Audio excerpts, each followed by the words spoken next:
बिस्मिल्लाहिर्रहमानिर्रहीम। तो अब हम स्टार्ट करने लगे हैं ट्राइजेमिनल नर्व, और one of the most important जो है ना नर्व्स, वो ये आपके हेड एंड नेक में भी ये पूछी जाती है, आपके पास न्यूरो एनाटमी में भी पूछी जाती है, हर तरह से आवा ट्राइजेमिनल नर्व तो आपने अच्छे से कर लेनी है ना। ठीक हो गया। तो ट्राइजेमिनल नर्व के बारे में जो हमने पहले बातें पढ़ी हुई हैं वो हम ज़रा एक दफ़ा अगर रिवाइज़ कर लें तो क्या है कि ट्राइजेमिनल नर्व इसको क्यों कहते हैं, क्योंकि ट्राइजेमिनल इससे तीन मज़ीद नर्व जो हैं वो निकलती हैं, इसलिए ट्राइजेमिनल के तीन को इसने पैदा करना है। तो अब इसके अंदर से ट्राइजेमिनल नर्व के अंदर अगर हम 1 2 3 के अंदर देखें तो हमारे पास कौन सी आएंगी चीज़ें। हमारे पास एक आ जाएगी इसकी ऑप्थेल्मिक डिवीजन, एक आ जाएगी इसकी मैक्सिलरी डिवीजन, और एक आ जाएगी इसकी मैंडिबुलर डिवीजन। ठीक हो गया। यानी इसकी तीन डिवीजन होंगे, ऑप्थेल्मिक, मैक्सिलरी और मैंडिबुलर। इसको हम क्या नाम दे देंगे, क्रेनियल नर्व V1 का, इसको हम नाम दे देंगे क्रेनियल नर्व V2 का, और इसको हम नाम दे देंगे क्रेनियल नर्व V3 का। क्यों? क्योंकि हमारे पास trigeminal nerve 5th cranial nerve है। ठीक हो गया। तो ये हमने यहाँ तक ये कर लिए इसके बारे में कि इसके अंदर से तीन डिवीजन होंगी। दूसरे नंबर पर अगर हम देखें तो हमारे पास ना, अच्छा, तो अब हमारे पास हमें पता है कि ये जो है ना ये होती किधर से, कि निकलती किधर से, इसका ओरिजिन होता है हमारे पास पॉन्स से। ठीक है, क्योंकि 5 6 7 8 का हमारे पास पॉन्स से ओरिजिन होता है। ये हमारे पास ना कौन सी ना उससे निकलती है, कौन सी फेरेंजियल आर्च की होती है, ये फर्स्ट फेरेंजियल आर्च की नर्व जो है ना वो आपके पास ट्राइजेमिनल नर्व होती है। यहाँ तक ये हो गया। उसके बाद अगर हम इसकी देखें ना, हम इसकी देख सकते हैं कि ना इसकी अब न्यूक्लियर कॉलम यानी न्यूक्लियाई जो होते हैं ना ये, और इसके ना काफ़ी ज़्यादा न्यूक्लियाई होते हैं, और वो सारे न्यूक्लियाई जो है ना वो पूरे ब्रेन स्टेम के अंदर ना ऐसे फैले हुए होते हैं। ठीक है। तो इसके अंदर अब अगर हम सबसे पहले इसके फंक्शनल कंपोनेंट्स देख लेना कि ट्राइजेमिनल के फंक्शनल कंपोनेंट्स कौन से हैं, तो एक तो इसके अंदर हो जाएगा आपके पास GSA। ठीक है, GSA यानी जनरल सोमेटिक एफरेंट। ठीक है। एफरेंट का आपको पता है कि क्या होता है, आपके पास एफरेंट का मतलब सेंसरी होता है। ठीक है। उसके बाद सोमेटिक का मतलब आपके पास यानी ये ना इसने बॉडी के किसी, और जनरल यानी जनरल बॉडी के जो मसल्स हैं ना उनको सप्लाई करना है, उनसे जो सेंसेशंस, जनरल बॉडी की सेंसेशन, सॉरी मसल्स नहीं, जनरल बॉडी की जो सेंसेशन है उनसे जो सप्लाई आ रही है वो इससे आएगी। तो जनरल सेंसेशन आएंगी, जनरल सेंसरी है GSA। तो इसके आपके पास ना तीन न्यूक्लियाई होते हैं। अब वो तीन न्यूक्लियाई कौन सा होता है, एक होता है इसका स्पाइनल न्यूक्लियस।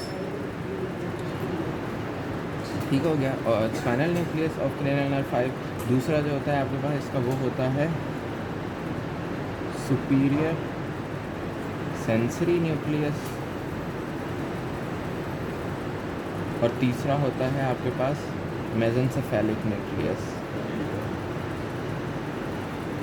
ठीक है। ये तीन न्यूक्लियाई हैं जो कि मिल के आपके पास GSA फाइबर्स निकालते हैं। यानी आपके पास जो जनरल सेंसेशन आपको पता है ना, जिस तरह है पेन, टेम्परेचर और वो वाली, वो टच वाली, वो आपके पास इन तीन के अंदर आएंगी। अब इन तीनों के अंदर कौन कौन से फाइबर्स आएंगे वो अब मैं आपको बताता हूँ।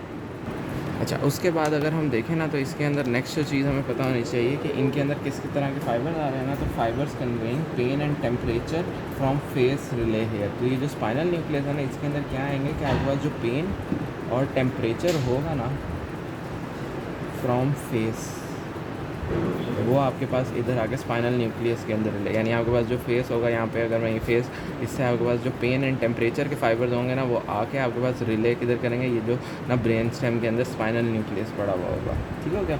दूसरा जो है सुपीरियर सेंसरी न्यूक्लियस जो है, इसके अंदर कौन से फाइबर्स आएंगे, तो इसके अंदर आपके पास टच, इसके अंदर आपके पास टच और प्रेशर के जो फाइबर्स हैं ना फ्रॉम फेस, वो आपके पास आएंगे। टच एंड प्रेशर के, इसके अंदर से पेन और टेम्परेचर के, इसके अंदर टच और प्रेशर के, वो आएंगे सुपीरियर सेंसरी न्यूक्लियस के अंदर। और इसके अलावा आपका ये जो मेसेंसेफेलिक न्यूक्लियस है ना, ये आपके पास पॉन्स से स्टार्ट होता है, लेकिन ये ऊपर ना आपके पास मिड ब्रेन के अंदर भी जा रहा होता है मेसेंसेफेलिक न्यूक्लियस। तो इट एक्सटेंड्स टू, बाकी दोनों जो है वो सिर्फ पॉन्स के लेवल पे हैं, लेकिन ये जो मेसेंसेफेलिक न्यूक्लियस है ना ये आपके पास ना it extends to the mid brain, it extends to mid brain. तो ना हमारे पास मैं बता रहा था कि ये वाले न्यूक्लियाई जो हैं इनका, तो स्पाइनल न्यूक्लियस जो होता है ना ये आपके पास स्टार्ट तो होता है पॉन्स के लेवल पे, बट ये नीचे ना मेडुला के लेवल तक भी एक्सटेंड कर रहा होता है, और नीचे आपके पास ये उधर भी एक्सटेंड कर रहा होता है। स्पाइनल कॉर्ड के जो अपर पार्ट होता है ना उसके अंदर भी एक्सटेंड कर रहा होता है।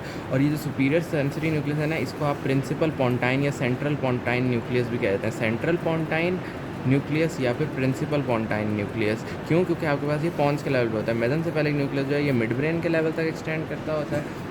और आखिरी जो है ना आपके पास एक आ जाता है और जो आखिरी है ना, आप एक ये तीनों तो सेंसरी न्यूक्लियाई थे ना, अब चौथा जो है ना वो आपके पास SVE फाइबर्स होते हैं, यानी स्पेशल विसरल इफरेंट फाइबर। तो जब मैंने पढ़ाई थी इसके फंक्शनल कंपोनेंट में बताया था कि स्पेशल का मतलब है कि ये आपके पास फेरेंजियल आर्चेस से रिलेटेड है, तो इसलिए आपके पास ये इसका क्या हो जाएगा, ये इसका एक तरह से मोटर न्यूक्लियस हो जाएगा। और क्योंकि आपको पता है ई से ना इफरेंट होता है मोटर न्यूक्लियस, और ये जो motor nucleus of the trigeminal है इसने सप्लाई किसको करना है, तो इसने आपके पास जो फर्स्ट फेरेंजियल आर्च से मसल्स निकलते हैं और वो होते हैं muscles of mastication.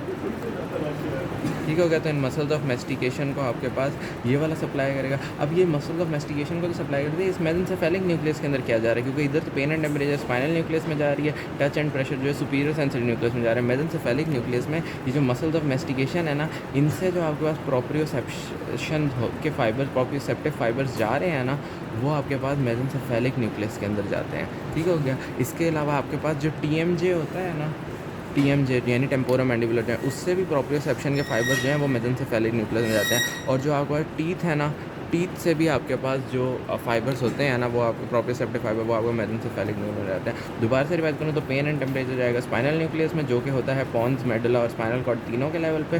Superior sensory nucleus जो उसके अंदर टच एंड प्रेशर जाएगा, जो कि सिर्फ से पॉन्स के लेवल पे, सेंट्रल पोंटाइन इसीलिए कहते हैं। उसके बाद ये जो ना मेसेंसेफेलिक न्यूक्लियस है, ये आपको मिड ब्रेन के लेवल पर, तो इसके अंदर प्रोप्रियोसेप्टिव फाइबर्स जाते हैं, टीथ, TMJ और मसल्स ऑफ मेस्टिकेशन से। और ये मोटर न्यूक्लियस जो ये किस लेवल पे होता है, तो ये आपके पास प्रेजेंट होता है अपर पॉन्स के लेवल पर। ठीक हो गया। अगर अब मैं इसको इन सारे न्यूक्लियाई को एक डायग्राम की, ये ब्रेन स्टेम की अगर मैं एक डायग्राम में, ये मिड ब्रेन हो गया, ये पॉन्स हो गया, उसके बाद ये एक मेडुला हो गया और ये नीचे स्पाइनल कॉर्ड आ गई। ठीक हो गया। तो अगर इसमें मैं बताना चाहूँ ना, तो आपके पास किस तरह होगा, क्या होगा, सबसे पहले स्पाइनल न्यूक्लियस की अगर हम बात करें ना, तो ये आपके पास यहाँ से ये पॉन्स के लेवल से स्टार्ट होगा, ये नीचे मेडुला और ये स्पाइनल कॉर्ड, इस तरह करके आपके पास ये पड़ा हुआ होगा। आई गेस आप लोगों को नज़र अब आएगा, हाँ सॉरी। उसके बाद ये आपके पास क्या हो जाएगा, ये आपके पास स्पाइनल न्यूक्लियस हो गया। उसके बाद अगर हम देखें कि ना इससे दूसरा क्या था, सुपीरियर सेंसरी न्यूक्लियस। अब जो सुपीरियर सेंसरी न्यूक्लियस था, ये पॉन्स के अंदर बिल्कुल सेंटर में करके पड़ा हुआ था, तो यहीं पे आपके पास ये जो है ना, ये आपके पास सेंट्रल पोंटाइन हो गया या फिर सुपीरियर सेंसरी न्यूक्लियस हो गया, जिसके अंदर टच एंड प्रेशर की सेंसेशन आनी है फेस से। उसके बाद अगर हम देखें कि तीसरा मेसेंसेफेलिक न्यूक्लियस, तो वो आपके पास मेसेंसेफेलिक न्यूक्लियस जो है वो ऊपर की तरफ करके पॉन्स से स्टार्ट होकर ऊपर यहाँ पे मिड ब्रेन के लेवल तक आ रहा होता है, तो यहाँ पे करके ये जो पड़ा होगा, ये इसका मेसेंसेफेलिक न्यूक्लियस पड़ा हुआ होगा। और लास्ट जो कि आपके पास पुनम वो है मोटर न्यूक्लियस है, वो किधर पड़ा हुआ होगा, तो वो आपके पास यहाँ पे अपर पॉन्स के लेवल में मोटर न्यूक्लियस पड़ा होगा। तो ये आपके पास 4 न्यूक्लियाई हैं जो कि आपके पास ट्राइजेमिनल नर्व के होते हैं। इसके अंदर फिर से मैं बता दूँ अगर कि फेस से आपके पास पेन एंड टेम्परेचर के फाइबर्स जो हैं वो इधर स्पाइनल न्यूक्लियस में आ जाएंगे। टच एंड टेम्परेचर के फाइबर्स जो हैं वो आपके पास आ जाएंगे सुपीरियर सेंसरी न्यूक्लियस के अंदर। उसके बाद प्रोप्रियोसेप्टिव फाइबर सारे के सारे आपके पास आ जाएंगे मेसेंसेफेलिक न्यूक्लियस में। और जो आपके पास इफरेंट जाएगा ना, वो आपका मसल्स ऑफ मेस्टिकेशन तक वो मोटर न्यूक्लियस से चला जाएगा। तो यहाँ तक आपके पास ट्राइजेमिनल के न्यूक्लियाई की बात होगी। अब हम इसकी फर्दर तीनों डिवीजन्स जो हैं उनको अलग अलग देखेंगे नेक्स्ट वीडियो में इंशाल्लाह।